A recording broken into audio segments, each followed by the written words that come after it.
할렐루야. 아멘. 여러분, 지난 한 주간은 지금의 대한민국에서 일어날 수 있는 일인가 의심할 만한 초유의 일이 일어났습니다.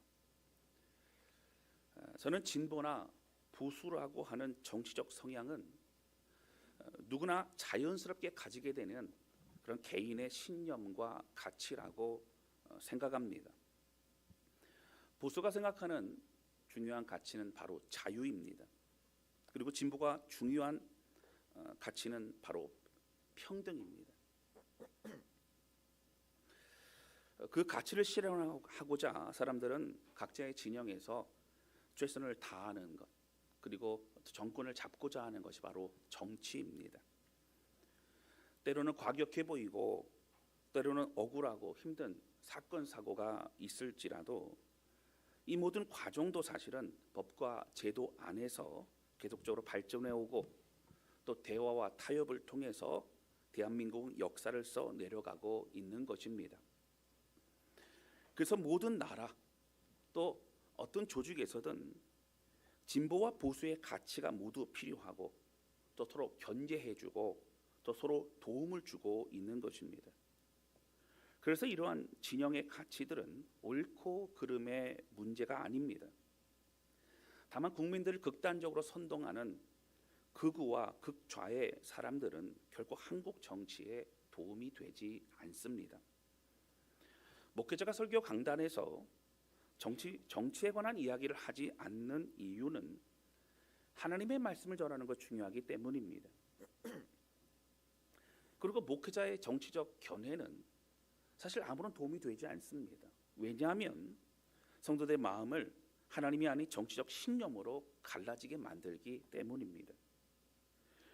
그리고 여러 우여곡절이 있지만 국회 안에서도 때로는 격렬한 논쟁과 크고 작은 사건이 있으면서 법과 제도 안에서 우리는 자유민주주의의 가치 아래에서 계속 발전해 가고 있다고 저는 생각합니다. 이 모든 과정이 완전하진 않지만 또 필요하고 또 다 정치의 과정인 것입니다. 그러나 이번 비상계엄 사태는 헌정 질서를 파괴하고 국회의원을 체포하고 해산시키려 했고 국민들을 군대의 무력으로 다스리려고 했던 있을 수 없는 사건이었습니다. 국회에서 계엄 해지 요구안이 가결되지 않았다면 이 나라는 지금도 계엄군 아래에서 있게 됐을 것입니다. 국민들은 영장 없이 체포 구금될 수 있고 군사 재판으로 이어질 수 있는 것입니다. 어느 누가 아무리 힘들고 어렵더라도 정치는 법과 제도 안에서 모든 것이 이루어져야만 합니다. 국민들 대통령에게 국군 통수권을 비롯한 엄청난 권력을 맡겨준 것은 국민의 생명과 재산 그리고 나라의 안정을 지켜주라고 위임한 것입니다. 저 개인의 정치적 성향은 사실 진보도 보수도 정확히 어떤 지점이 있지 않습니다. 저는 무엇보다 성경적 가치가 가장 우선이고 이를 통해 사실 성경에서도 진보와 보수의 가치는 다 공존해 있다고 저는 생각합니다. 예수님도 예수님의 사역과 예수님의 가르침에는 진보와 보수의 그런 가치들이 다 담겨져 있습니다. 그리고 이런 가치들은 함께 어우러져 국가가 균형 있게 건설적으로 발전이 되어가게 만든다고 생각합니다. 우리 대한민국은 과거 일제 치하와 또 6.25 사변 그리고 군사 독재 또 민주화의 아픈 역사를 가지고 있는 민족입니다. 그렇기 때문에 우리에게 이번 사태는 뼈아픈 상처가 되고 씻을 수 없는 충격으로 다가오고 있습니다. 헌법을 위반하고 군대를 동원한 초유의 일을 바라보면서 우리는 정말 애통한 마음으로 기도해야 되고 주시해야 합니다. 이 모든 일들이 하나님의 정의 안에서 반드시 바르게 해결이 되어야 될 것입니다. 그리고 대한민국이 이후에 발생할 여러 경제와 정치 그리고 민생의 모든 어려움이 조속히 해결되고 안정을 되찾아갈 수 있도록 여러분 기도해 주시기를 바랍니다. 서로를 탓하는 진보와 보수의 갈등이 아닌 우리 모두가 이 나라의 국민으로서 그리고 그리스도인으로서 하나님 앞에서 애통하는 우리 모두가 되실 수 있기를 바랍니다. 우리 말씀 한 구절 볼까요? 아모스서 5장 12절 13절 말씀입니다. 우리 같이 한번 읽어보겠습니다. 12절 13절입니다. 시작. 너희의 허물이 많고 죄악이 무거움을 내가 아노라. 너희는 의인을 학대하며 뇌물을 받고 성문에서 가난한 자를 억울하게 하는 자로다. 그러므로 이런 때에 지혜자가 잠잠하나니 이는 악한 때임이니라. 아멘. 여러분, 아모스 선지자가 있었던 그때에는 사실 공의와 정의가 왜곡되고 억울한 사람이 많아지고 그랬습니다. 법과 질서가 지켜지지 않았던 때였고, 그때일수록 사실은 지혜자들이 잠잠하고 공의를 외치지 않았다라고 이야기합니다. 이번 사태는 정치적 성향이 문제가 아닌 헌법을 위반하고 국민의 가장 어려움을 주는 사태였기 때문에 우리는 명확히 이 부분에서 함께 또 기도하고 또 알아야 될 것입니다. 한 가지 부탁드리는 것은 구역 모임이나 식사 교제 때에도 여러분 진보와 보수의 진영의 이야기가 아니라 그냥 애통함으로 기도해 주시기를 바랍니다. 그리고 정말 이 나라가 여러 가지 위기에 있습니다. 이 이후에 모든 해결돼 가는 과정도 하나님의 공의와 정의가 세워지고, 그리고 무엇보다 많은 국민들의 마음이 회복될 수 있도록 여러분 기도해 주시기를 부탁을 드립니다. 계속해서 오늘 말씀을 좀 보도록 합니다. 오늘 말씀을 좀 나누기 원한 첫 번째는요, 모세의 출발은 하나님의 지팡이와 함께 했다라고 하는 것입니다. 지난 시간 우리는 모세와 하나님과의 계속된 대화에 대해서 말씀을 드렸습니다. 사실 3장에서 하나님의 부르심 앞에 이야기가 잘 되어가는 것만 같았습니다. 근데 4장 1절에 들어오면서 모세는 이런 고백을 했었죠. 4장 1절 보실까요? 모세가 대답하여 이르되 그러나 그들이 나를 믿지 아니하며 내 말을 듣지 아니하고 이르기를 여호와께서 내게 나타나지 아니하셨다 하리이다. 내가 가도 그들이 믿지 않을 겁니다. 그들이 하나님이 내가 당신을 불렀다라고 그들은 믿지 않을 겁니다. 그들이 날 용납하지 않을 겁니다. 그런 마음을 고백하고 있죠. 바로 이것은 모세에게 상처와 트라우마가 있었기 때문이라고 하는 것입니다. 40세의 모세는 좋은 마음을 가지고 이스라엘 백성들에게 다가갔었습니다. 그러나 그는 거부당하고 외면당했습니다. 하나님의 때가 아니었습니다.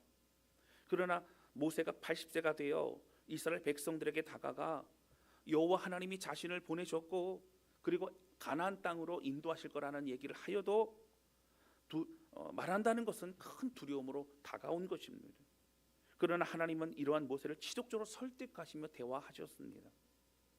여러분, 바로 이 모든 것이 모세의 상처를 어루만지시는 것입니다. 우리에게도 과거의 상처나 어려움으로 사실 하나님의 부르심과 하나님 말씀 앞에 주저할 때가 참 많이 있다라고 하는 것입니다.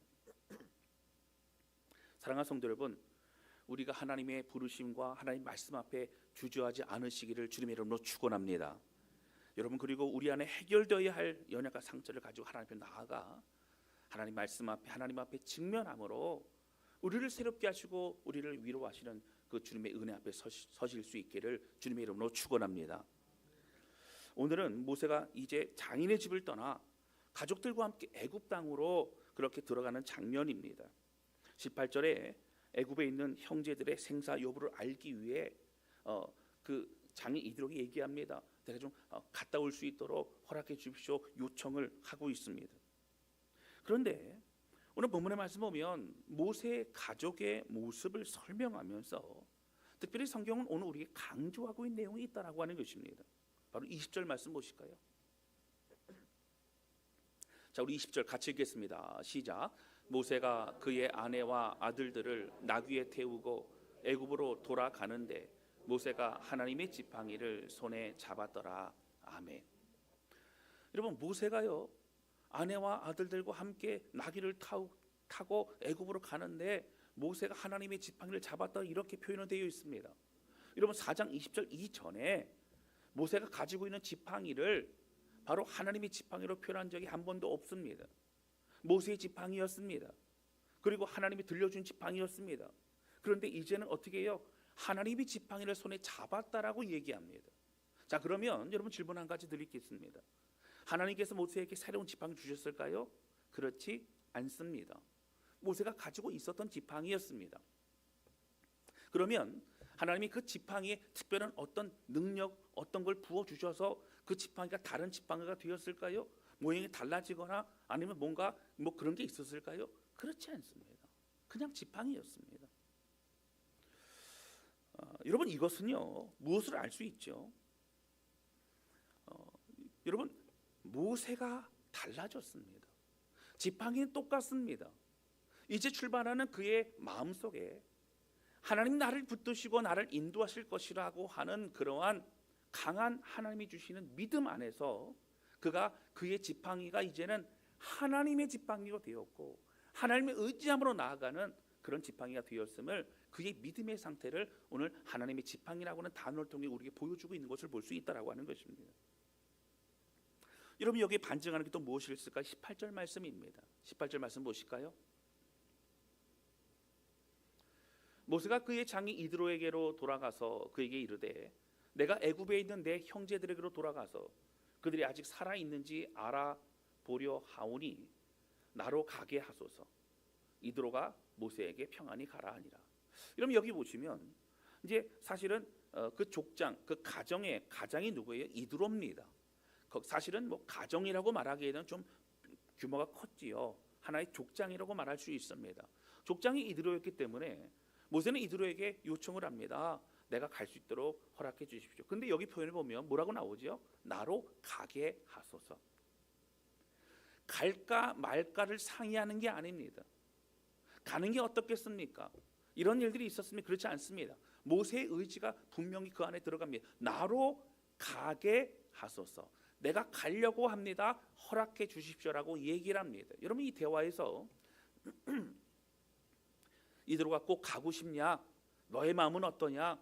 이런 것을 물어보지 않았지만 여기에는 모든 단어의 내용과 모든 원어로 볼 때에는 나는 가야만 됩니다. 나는 가야 하오니 허락해 달라라고 하는 그 얘기를 하고 있다라고 하는 거예요. 여러분, 사실 3장과 4장의 앞부분에 보면 모세는 계속 어떻게 했어요? 나는 갈 수 없다는 겁니다. 나는 그 일을 할 수 없다는 겁니다.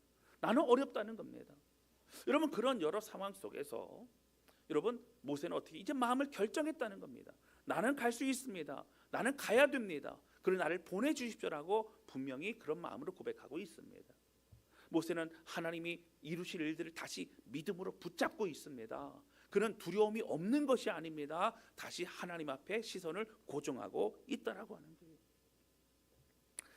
여러분, 이 모세가 이 애굽에 들어가서 바로 왕을 만난 이후에도요, 바로 왕에게 이런저런 이야기를 하고 또 하나님 말씀 전하고 그랬는데 바로 왕이 마음이 강팍해지지 않았습니까? 그래서 바로 왕이 어떻게 합니까? 더 많은 노역을 시킵니다. 이스라엘 백성들이 지금 편해서 그래, 편해서 저런 엉뚱한 생각을 해. 그래서 오히려 벽돌도 어떻게 해요? 스스로 만들어서 그런 걸 가지고 이제 건축을 하게 만들고 더 많은 일을 하게 만듭니다. 이스라엘 백성들이 이제 원망을 합니다. 그랬더니 뭐라 그러죠? 모세는 하나님 왜 나를 부르? 내가 안 된다 그러지 않았습니까? 내가 힘들다 그러지 않았습니까? 여러분, 사실 모세도 두려움이 많이 있어요.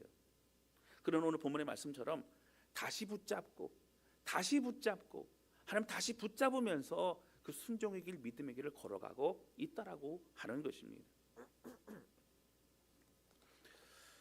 사랑하는 성도 여러분, 오늘 우리에게 주어진 여러 봉사와 사역을 감당하는 그 자체도 중요합니다. 그러나 오늘 모세와 같이 두렵고 막막할지라도 나를 이곳에 부르신 분이 하나님이심을 믿고 내가 섬기고 내가 하는 모든 것이 이제 내 것이 아닌 하나님의 지팡이, 하나님의 쓰임받은 도구가 되어서 주 앞에 나아갈 때에 여러분, 하나님 기뻐하시는 아름다운 열매가 맺혀지게 될 줄로 믿습니다. 할렐루야. 여러분, 우리 그러한 마음을 오늘 이 말씀도에 가져야 된다라고 하는 겁니다. 여러분, 사실 부족해 보이는 우리의 자신이 우리 자신을 되돌아보면 그런 모습이 많이 있겠죠. 그러나 하나님은 하나님 앞에 우리가 전전 내어 맡길 때에 하나님은 우리를 하나님이 지팡이와 같이 쓰신다고 하는 겁니다. 내가 믿고 의지할수록 우리의 부족함이 하나님의 권능으로 채워지는 것입니다. 나의 구멍난, 나의 부족함이 하나님의 것으로 더욱더 풍성해지는 것입니다. 내가 믿고 또 의지함은 내 모든 형편 아시는 주님 늘 돌보아 주실 것을 나는 확실히 아네. 할렐루야. 이 찬양이 우리 모두의 고백이 되시기를 주님의 이름으로 축원합니다. 여러분, 우리의 입술, 우리의 찬양하는 목소리, 우리의 연주하는 재능, 또 안내, 또 가르치고 섬기는 모든 그런 은사와 모든 우리의 도구도 하나님께 내어 맡겨질 때에, 이런 믿음으로 집중할 때에 하나님이 우리를 귀하게 사용하실 줄로 믿습니다. 여러분, 한 가지 더 주목해 보아야 될 것이 있습니다. 21절의 말씀입니다. 우리 같이 읽겠습니다. 시작. 여호와께서 모세에게 이르시되 내가 애굽으로 돌아가거든 내가 내 손에 준 이적을 바로 앞에서 다 행하라. 그러나 내가 그의 마음을 완악하게 한즉 그가 백성을 보내주지 아니하리니. 아멘. 여기 보시면 너는 가서 모세야 바로 왕 앞에서 내 앞에서 내가 보여준 그 이적을 다 행하라. 근데 바로 왕이 쉽게 순종하지 않을 거야. 왜냐하면 내가 그 바로 왕의 마음을 완악하게 할 거야. 하나님 이렇게 말씀하십니다. 여러분, 우리가 그냥 쉽게 읽고 넘어갈 수 있지만 이 내용적으로 볼 때에, 여러분 뒤에 히터 좀 꺼주실까요? 예. 내용적으로 볼 때에 하나님이 바로 왕의 마음을 완악하게 하셨으면 바로 왕이 하나님 앞에 순종하지 않는 것은 바로 왕의 잘못이 아닌 것이라고 생각이 들 수 있다고 하는 거예요. 여러분, 이것은 나중에 뒤에 10가지 재앙에서도 나옵니다. 지금 성경에 보면 하나님이 재앙을 내리셨습니다. 재앙을 내린 이유는 뭐예요? 그걸 보고 순종하라는 거예요. 근데 재앙을 내렸을 때에 순종하겠다고 했지만 다시 마음이 강팍해짐으로 이스라엘 백성을 보내지 않겠다고 합니다. 그래서 두 번째 재앙이 또 들어갑니다. 세 번째 재앙이 또 들어갑니다. 나중에 10번째 재앙까지 해야만 장자들이 죽는 것을 보고 난 이후에 이스라엘 백성들을 풀어줍니다. 여러분, 그때에도 하나님이 강박하게 하셨습니다. 그러면 바로 왕의 잘못은 없을까요? 하나님이 그렇게 전체로 하신 것입니까? 여러분, 이 부분을 우리가 잘 생각해 보아야 합니다. 여기서 한 가지 분명한 그런 결론적으로 말씀을 드리면 바로는 바로의 자신의 죄악으로 인해서 심판을 받는 것입니다. 바로는 자신을 신으로 추앙하도록 만들었고 수많은 우상을 섬기고 죄악 속에서 살아가도록 그렇게 만들었습니다.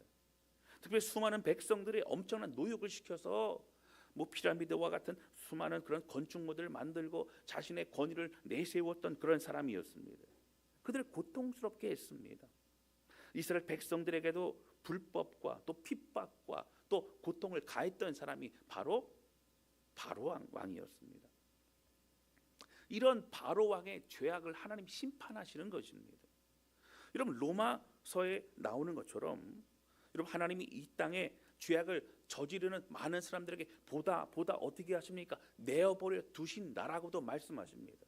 그 전에는 여러 가지 경고, 여러 가지 사람들을 통해 또 많은 양심을 통해 그렇게 계속적으로 하나님 말씀하시지만 그걸 듣지 않는 그들에게 내어버려 두시게 됩니다. 여러분, 내어버려 두신다는 얘기 뭐예요? 무섭습니다. 그 징계는요, 계속 뭐 하고 있는 거예요? 마음에 돌이킴이 없는 겁니다. 계속 죄를 쌓고 있는 겁니다. 여러분, 나중에 심판 앞에서는 어떻게 할 수 없는 거예요.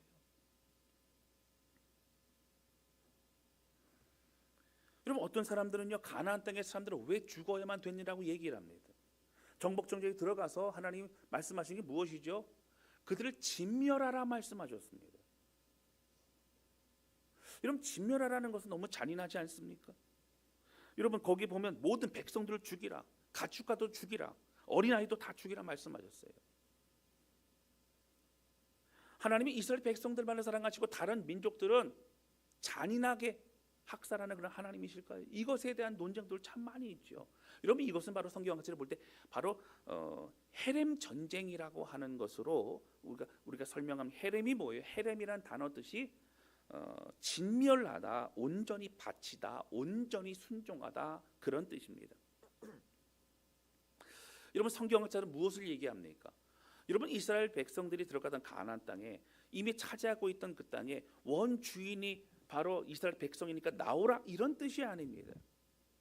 여러분 그 땅에 살고 있었던 그 가나안 여러 민족들은 여러 종족들은 이미 그 땅에 죄악에 관용하고 굉장히 죄를 쌓고 있었습니다. 하나님이 그 땅은 그 땅대로 오래 참으시고 오래 참으셨습니다. 그들을 심판하신 도구로 누구를 사용하신 거예요? 이스라엘 백성들을 사용하신 것이라고 하는 겁니다. 여러분 이스라엘 백성들이 죄악을 저지르고 우상을 섬길 때는 누구를 사용하셨어요? 주변 다른 이방 민족들을 사용하시기도 하셨다라고 하는 겁니다. 하나님이 잔인하여서 그들을 심판하신 게 아니라 그들을 잔인하게 그렇게 학살한 것이 아니라 그들의 죄악으로 인한 심판의 대가를 받고 있는 것이라고 하는 것이죠. 사랑하는 성도 여러분, 하나님은 오래 참으시는 분이십니다.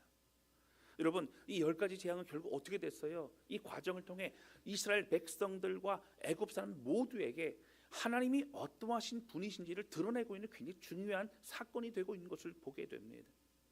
바로 왕의 그 강팍함의 과정을 통해서 그들의 죄악의 그 대가를 통해서 결국은 하나님이 드러내고 있는 것을 볼 수 있다라고 하는 거예요. 사랑하는 성도 여러분, 하나님의 오래 참으심을 기억하며 우리도 늘 두렵고 떨리는 마음으로 하나님의 말씀 앞에 반응할 수 있는 우리 모두가 되시기를 주님의 이름으로 축원합니다. 할렐루야. 두 번째 함께 나누기 원하는 것은요, 이런 피 흘림의 은혜가 우리를 살렸다고 하는 것입니다. 오늘 본문의 말씀에는 난의 구절이 나옵니다. 여러분 21절서부터 23절까지는 하나님께서 이제 가게 되면 너는 바로왕을 만나고 바로왕에게 이렇게 얘기를 하라, 이런 표적을 보여줘라 하나님이 말씀하셨습니다. 자 그런데요 24절에 보면은 이제 모세가 애굽 땅을 향해 가고 있는 과정 중에 여러분 뭐 차를 타고 한 번에 가고 그렇게 굴 수 있는 것은 아니지 않습니까? 그러니까 가다가 이제는 오늘 여기서 이제 유숙하고 가야겠다 아마 생각을 했겠죠. 이 텐트를 치고 숙소에 있는데 갑자기 하나님이 모세를 죽이려고 하셨다라고 하는 거예요. 말씀 찾아볼까요? 24절입니다. 모세가 길을 가다가 숙소에 있을 때에 여호와께서 그를 만나사 그를 죽이려 하신지라. 여러분 얘기가 잘 되어 있고 또 모세에게 오히려 설득하시면서까지 격려하시고 내가 아론도 붙여줄 것이고 내가 너와 함께 할 것이고 내가 능력을 너를 통해 이룰 것이고 하나님 다 약속하셨어요. 갑자기 왜 죽이려고 하시는 겁니까? 여러분 24절 이전에 어떤 특별한 사건과 이런 게 별로 없습니다. 자 죽이려 한 다음 여러분 그 24절 다음에 25절 볼까요? 이렇게 나옵니다. 갑자기 십보라가요 그 아내 십보라가 눈치를 챕니다. 그리고 어떻게 해요? 돌칼을 가져다가 그의 아들의 포피를 베어 그의 발에 갖다 대며 이르되 당신은 참으로 내게 피 남편이로다 하니라고 나옵니다. 피 남편이라는 거예요. 여러분 십보라가 눈치를 챘다는 건 뭐예요? 사실 알았단 하나님이 왜 진노하셨는지 이 지금 남편이 죽게 생겼는데 이거를 어떻게 해결해야 될지를 알았다는 거예요. 뭐 한 거죠 여러분? 돌칼 가져다가 그 아들의 표피를 베었다는 얘기는 뭐 한 거죠? 할례했다는 얘기입니다. 여러분 한 가지 질문 드릴게요. 모세는 할례를 했을까요? 안 했을까요? 했을까요? 안 했을까요? 네, 아마도 했을 것 같습니다. 왜냐하면 지금은 아들들의 할례에 대해 얘기합니다. 여러분 모세가 할례를 받지 않았다면 먼저는 모세에게 할례 행하라고 하셨겠죠. 또 하나는 이런 모세가 태어나고 나서 그가 3개월까지 부모의 품에 있었습니다. 부모가 그들을 어쨌든 숨겨두고 죽이지 않고 데리고 있었죠. 하나님의 은혜를 사모했던 그 부모는 하나님의 그 명령에 따라 모든 이스라엘 민족이 그렇게 해야 됐던 것처럼 낳은 지 8일 만에 할례를 받았을 것입니다.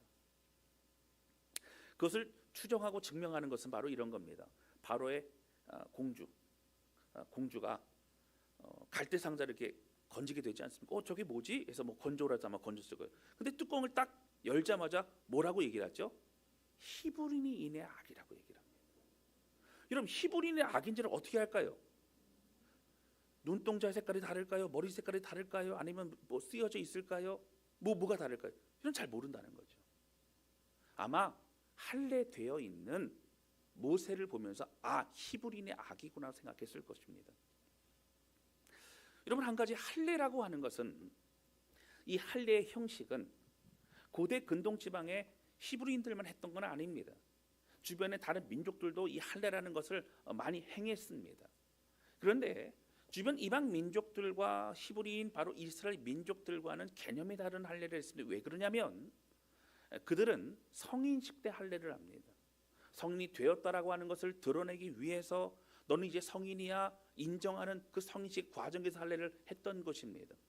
그런데 이스라엘 백성은 낳은 지 8일 만에 할례가 된 것은 이 아이를 말씀과 믿음으로 양육하겠습니다. 그리고 우리는 하나님의 백성입니다. 우리는 하나님의 전적으로 믿고 하나님 여호와 하나님만을 신뢰하며 살겠습니다는 믿음의 결단이 바로 이 할례라고 하는 것이죠. 지금으로 말하면 완전히 개념이 다 똑같지는 않지만 우리 침례와도 비슷한 그런 신앙의 고백과 결단이 바로 할례라고 하는 거예요. 근데 문제는 뭐예요? 애굽 땅에 가서 사람들을 믿음으로 이끌어내야 될 바로 이 모세의 가정 안에 하나님께 순종하는 믿음의 모습이 없는 거예요. 계속 미뤄온 겁니다. 여러분, 십보라라고 하는 그 아내는 미디안 사람입니다. 여러분, 미디안 제사장은요, 그 장인 이들은 어떤 사람이에요? 제사장이라 해서 하나님 섬기는, 그렇지 않습니다. 이방 여러 우상들을 섬겼던 사람입니다. 그러니까 십보라도 그 마음속에 뭐가 있을 거예요? 아마 남편이었던 그 모세가 이제 아이를 할례를 해줘야 된다 그러면 아유, 왜 그렇게 어린 깐난쟁이한테 할례를 하냐고, 하지 말라고, 나중에 성인식을 할 때 그때 하자고 계속 고집을 부리면서 아마 그렇게 했을 것이라는 추정을 하게 됩니다. 그런 가운데 하나님은 어떻게 해요? 모세의 마음에 할례를 해야 된다, 할례를 해야 된다, 어떤 그런 계속 전통으로 내려오던 구전의 어떤 그런 말씀을 통해 마음을 주셨을 것 같아요. 그러나 하지 않습니다. 여러분, 그 가운데 하나님께서 어떻게 해요? 애굽 땅에 들어가기 전에 너 죽을 것이다 라고 하면서 멈추게 하셨다는 거예요. 여러분, 하나님이 무엇을 죽이려고 하신 정말 죽이려고 하신 목적이실까? 그렇지 않다는 거죠. 정말 모세가 준비되게 하시고자 하는 하나님의 마음이셨다는 거예요. 그럼 무엇이죠? 다른 거 다 준비됐습니다. 부르심도 알게 됐습니다. 또 하나님의 그 함께 하신다는 약속도 받았습니다. 그가 부족하고 그가 상처와 트라우마도 하나님 회복시켜 주셨고 어루만져 주셨습니다.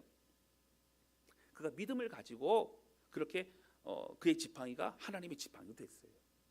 그러나 여러분, 그 뭐가 필요해요?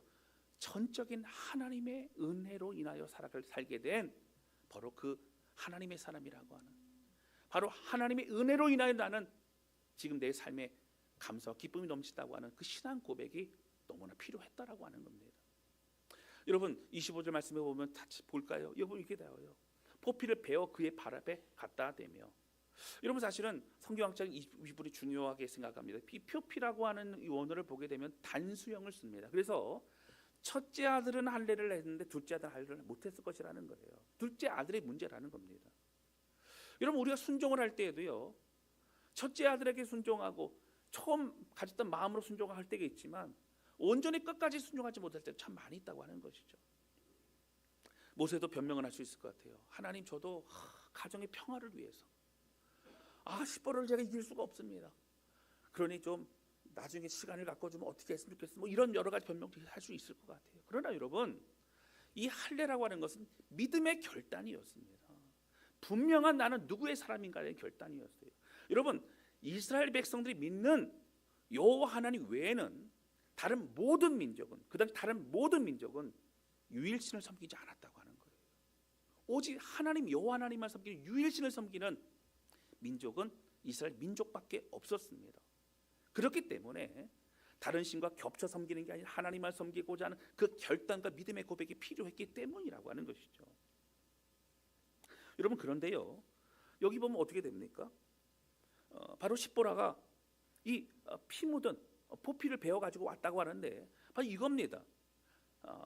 이 포피, 근데 원어로 보면요, 포피라고 하기보다는 아마 돌칼인 것 같아요. 왜냐하면 뒤에 보면 피 남편이라고 합니다. 자, 돌칼이라는 걸 가지고 왔어요. 근데 거기 뭐가 묻어 있어요? 피가 묻어 있다고 하는 거예요. 이런 피가 묻어 있는 걸 가지고 모세의 발 앞에 이렇게 딱 갖다 놓았더니 하나님이 어떻게 했어요? 26절에 보면 풀어주셨다라고 나와요. 하나님이 이제 어떻게 했어요? 그를 죽이려고 했던 것을 이제 다시 회복시켜 주셨다라고 나옵니다. 여러분 어떻게 된 걸까요? 뭐 때문에 그런 걸까요? 순종했기 때문에 그런 걸까요? 그럼 만약에 이런 거지요.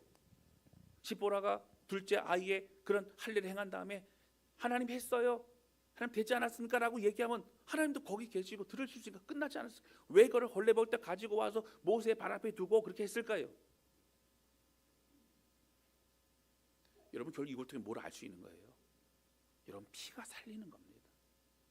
오늘 이 사건은요 우리가 쉽게 그냥 넘어갈 수 있는데요, 사실은 나중에 10가지 재앙 중에 마지막 10번째 재앙이었던 이 유월절 사건, 장자가 죽은 사건에 대해서 오늘 모세가 먼저 경험하고 들어가는 거였어요.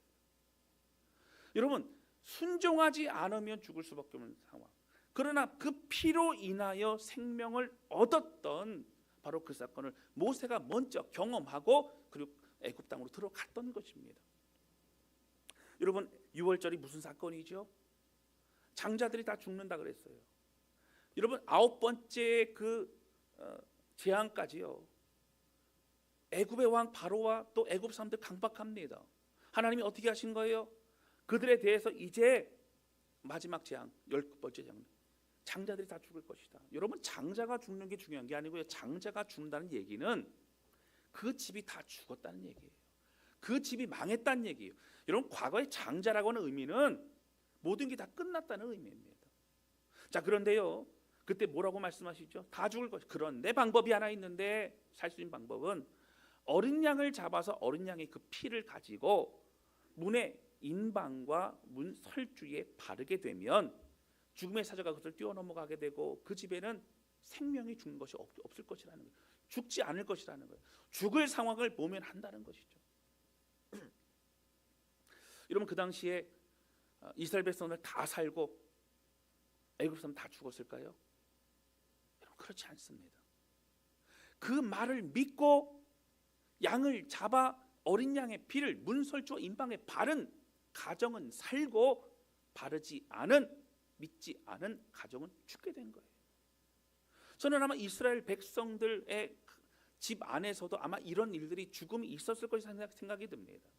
저는 애굽의 그 사람들의 가정에서도 살아나는 일들이, 죽지 않은 일들이 저는 있었을 것 생각이 듭니다.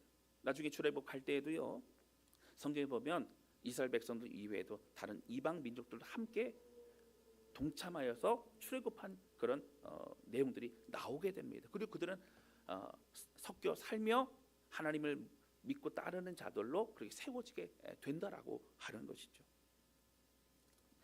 여러분 이 유월절은 뭐를 상징합니까? 십자가 예수 그리스도를 상징합니다. 십자가에 죽으신 그 흘린 보혈의 피가 오늘 우리를 살리셨다라고 하는 겁니다. 여러분 모세는 그 피 때문에 살았습니다.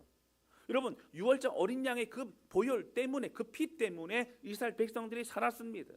십자가 예수 그리스도의 보혈 때문에 오늘 우리가 살았다라고 하는 거예요. 할렐루야. 여러분 이것이 복음입니다. 여러분 오늘 우리가 살아갈 때에 오늘 모세가 많은 준비, 3장과 4장에 많은 준비를 시키시고 애굽 땅으로 보내십니다.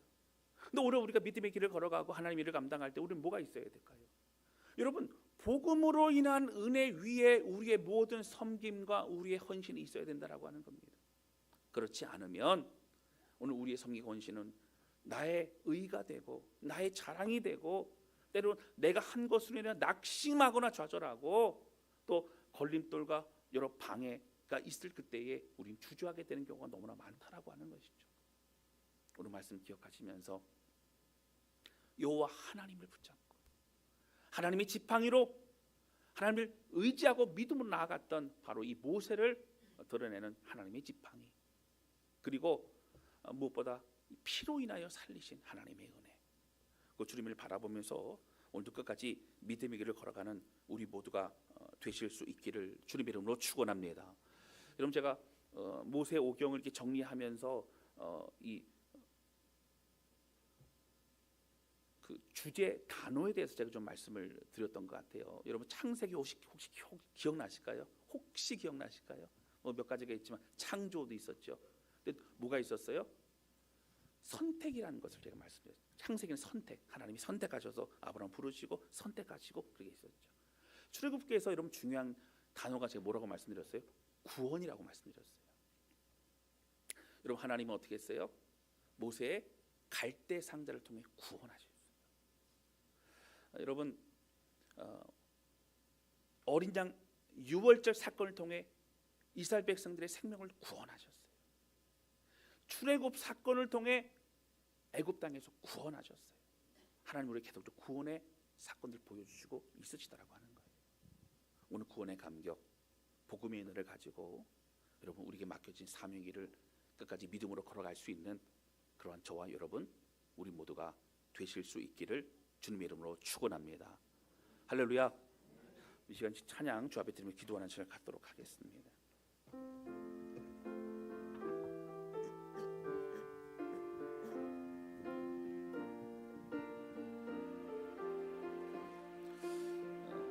보네퍼 목사님이 고백했던 찬양입니다. 함께 이 찬양 부르면서 오늘 주신 말씀을 기억하고 그리고 나라를 또 위해 또 기도하는 마음으로 또 함께 찬양 주 앞에 드리는 시간을 갖도록 합니다. 함께 찬양하도록 하겠습니다. 능력으로 하시네 그 크신 팔로 날 붙드시네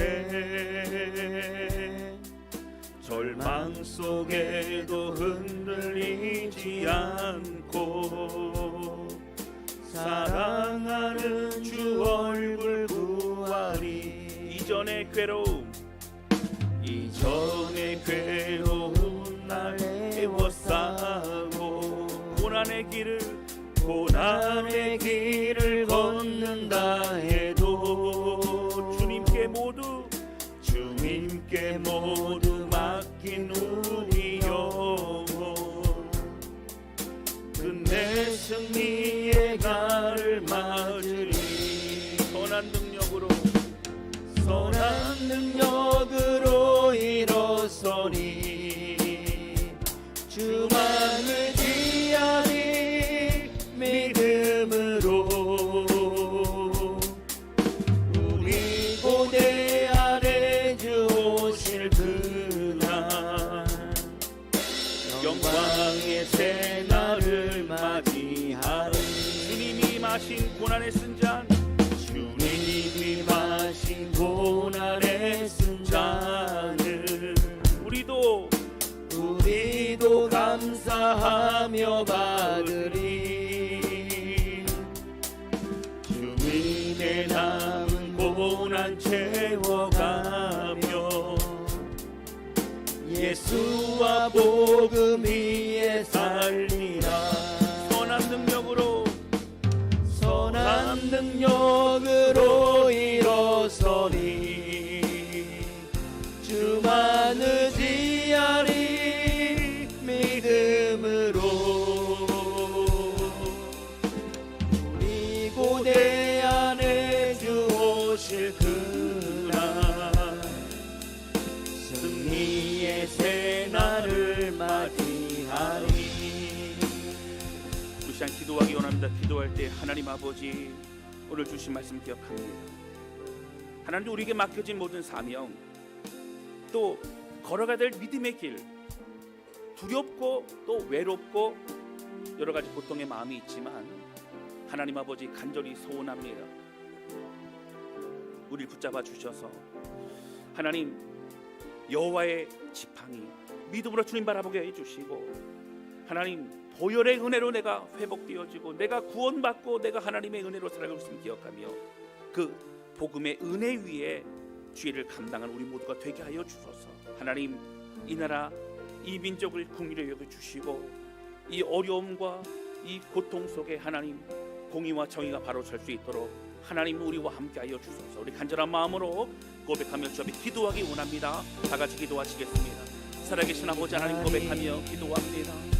하나님 우리 왕 되신 하나님 우리 모든 것 되신 주님을 바라보며 나아갑니다.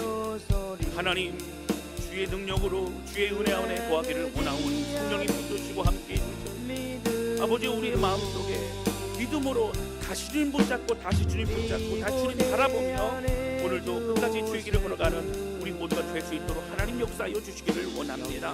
하나님 아버지 간절히 소원합니다. 오늘 우리와 하시고 인도하시는 주님 모든 성도를 붙잡아 주시고 하나님, 그 보혈의 피로 우리가 은혜를 입었고, 그 보혈의 피로 우리가 생명을 얻었고, 그 보혈의 피로 오늘도 우리 주님의 은혜 안에 서랍과 고백하오니 모든 성도들의 마음 가운데 하나님 아버지 함께하여 주시옵소서. 오 주님,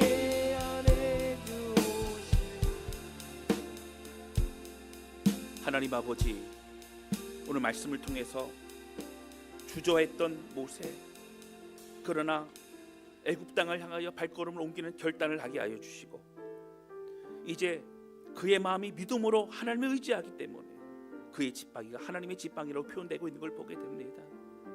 하나님, 오늘 우리의 삶 속에 때로 힘들고 두렵고 막막하지만, 또 우리에게 맡겨진 사명이 때로는 버겁게 느껴지지만, 하나님을 바라보며 다시 주님을 붙잡으며 끝까지 믿음의 길을 걸어갈 수 있도록 인도하여 주시옵소서. 하나님 아버지, 각 가정의 눈물의 기도 제목 아시는 줄로 믿습니다. 하나님, 함께 예배드리고 주님의 사명을 감당하는 가정들로 세워질 수 있기를 소원합니다. 하나님, 눈물로 기도하는 모든 성도들에게 축복해 주시고 하나님의 지팡이를 붙잡고 끝까지 걸어갈 수 있도록 붙잡아 주기를 원합니다. 오늘 보혈의 피로 생명 얻게 된 우리의 마음, 하나님이여, 그 복음과 그 은혜로 인하여 그 위에 오늘 우리의 헌신과 눈물이 있기를 원합니다. 하나님은 다른 것이 아닌 하나님의 전적인 은혜로 구원받았사오니 남은 삶도 주의 고난에 동참할 수 있도록 우리 하나님 함께하여 주시옵소서. 주님 홀로 영광받아 주시옵소서. 예수님의 이름으로 기도하였습니다. 아멘.